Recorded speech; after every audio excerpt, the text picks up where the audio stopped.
ਵਾਹਿਗੁਰੂ ਜੀ ਕਾ ਖਾਲਸਾ ਵਾਹਿਗੁਰੂ ਜੀ ਕੀ ਫਤਿਹ। ਸਭ ਤੋਂ ਪਹਿਲਾਂ ਜਿੰਨੇ ਵੀ ਪਰਿਵਾਰ, ਸਾਡੀਆਂ ਬੱਚੀਆਂ, ਸਾਡੇ ਬੱਚੇ, ਭਰਾ, ਬਜ਼ੁਰਗ ਇੱਕ ਛੋਟੇ ਜਿਹੇ ਸੱਦੇ ਤੇ ਪੰਜਾਬੀ ਪਰਿਵਾਰ ਦੇ ਲਈ ਆਹ ਦਾ ਨਾਰਾ ਮਾਰਨ ਲਈ ਪਹੁੰਚੇ ਹੋ।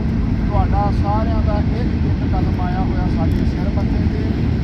ਆਪਣੀ ਅਕਸਰ ਇੱਕ ਫਿਤਰਤ ਆ ਕਿ ਅਸੀਂ ਛੇਤੀ ਭੁੱਲ ਜਾਂਦੇ ਆ, ਕਿਉਂਕਿ ਸਾਡੀ ਪੀੜਾ ਜਿਹੜੀ ਆ ਉਹਨੂੰ ਅਸੀਂ ਆਪਣੀ ਸਮਝੀਏ।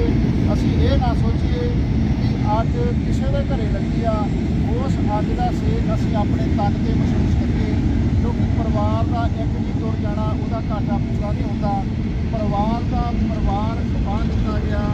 ਇੱਕ ਮਿੰਟ ਦੀ ਸੋਚ ਕੇ ਵੇਖੋ, ਆਪਾਂ ਸਾਰੇ ਪਰਿਵਾਰਾਂ ਵਾਲੇ ਆ, ਪਰਿਵਾਰ ਦਾ ਘਾਟਾ ਕਦੋਂ ਪੂਰਾ ਹੋਊਗਾ। ਔਰ 8 ਮਹੀਨੇ ਦੀ ਬੱਚੀ ਜਿਹੜੀ ਆ, ਪਰਮਾਤਮਾ ਨੂੰ ਵੀ ਇੱਕ ਤਾਨਾ ਮਾਰੂਗੀ, ਸੱਚੇ ਪਾਤਸ਼ਾਹ ਦਾਤਾ ਮੈਂ ਹਲੇ ਅੱਖ ਭਰ ਕੇ ਦੁਨੀਆ ਵੀ ਨਹੀਂ ਸੀ ਦੇਖੀ। ਮੇਰੇ ਬਾਪ, ਮੇਰੇ ਤਾਏ ਦੇ ਗੁਨਾਹ ਦੀ ਸਜ਼ਾ ਮੈਨੂੰ ਕਿਉਂ ਦਿੱਤੀ ਗਈ। ਉਹਦੀ ਮਾਂ ਜਿਹੜੀ ਕਿ ਪਤਾ ਲੱਗਾ ਪਰਿਵਾਰ ਦੇ ਕੁਝ ਰਿਸ਼ਤੇਦਾਰ ਆਏ ਨੇ, ਦੱਸਿਆ ਵੀ ਤਕਰੀਬਨ ਅੱਗੇ 2 ਸਾਲ ਹੋਏ ਇੱਥੇ ਆਈ ਨੂੰ।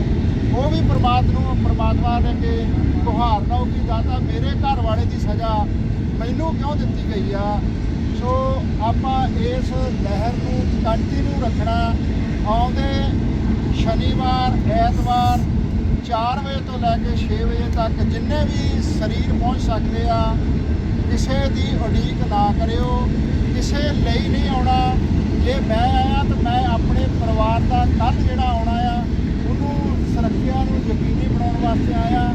ਜੇ ਤੁਸੀਂ ਆਉਣਾ, ਤੁਸੀਂ ਆਪਣੀ ਸੁਰੱਖਿਆ ਨੂੰ ਯਕੀਨੀ ਬਣਾਉਣ ਵਾਸਤੇ ਆਉਂਦੇ ਵੀਕਐਂਡ ਸ਼ਨੀਵਾਰ, ਐਤਵਾਰ 4 ਵਜੇ ਤੋਂ ਲੈ ਕੇ 6 ਵਜੇ ਤੱਕ ਇੱਥੇ ਜ਼ਰੂਰ ਪਹੁੰਚਣਾ।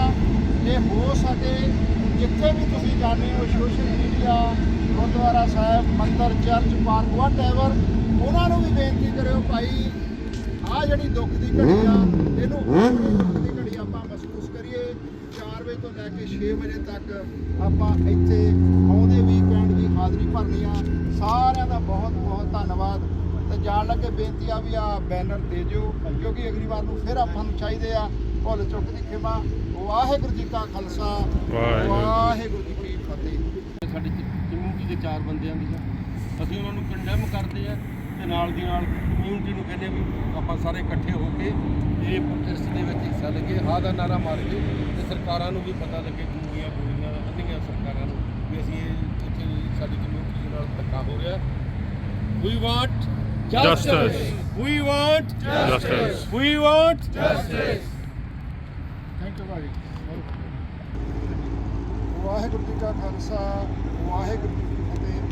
ਅੱਜ ਪੰਜਾਬੀ ਭਾਈਚਾਰਾ ਕੈਲੀਫੋਰਨੀਆ ਦੇ ਸ਼ਹਿਰ ਫਰੀਦਕੋਟ ਦੇ ਵਿੱਚ ਇਕੱਠ ਕੀਤਾ ਗਿਆ, ਜੋ ਕਿ ਸਾਡੇ ਹੁਣੇ ਪਿਛਲੇ ਦਿਨੀ ਅੰਮ੍ਰਿਤਸਰ ਦੇ ਵਿੱਚ ਪੰਜਾਬੀ ਭਾਈਚਾਰਾ ਇੱਕ ਸਿਰਫ ਜਿਹਨੇ ਖੋਲ੍ਹਿਆ ਸੀ, ਉਹਦੇ ਵਾਸਤੇ ਅਸੀਂ ਇਕੱਠੇ ਹੋਏ ਹਾਂ।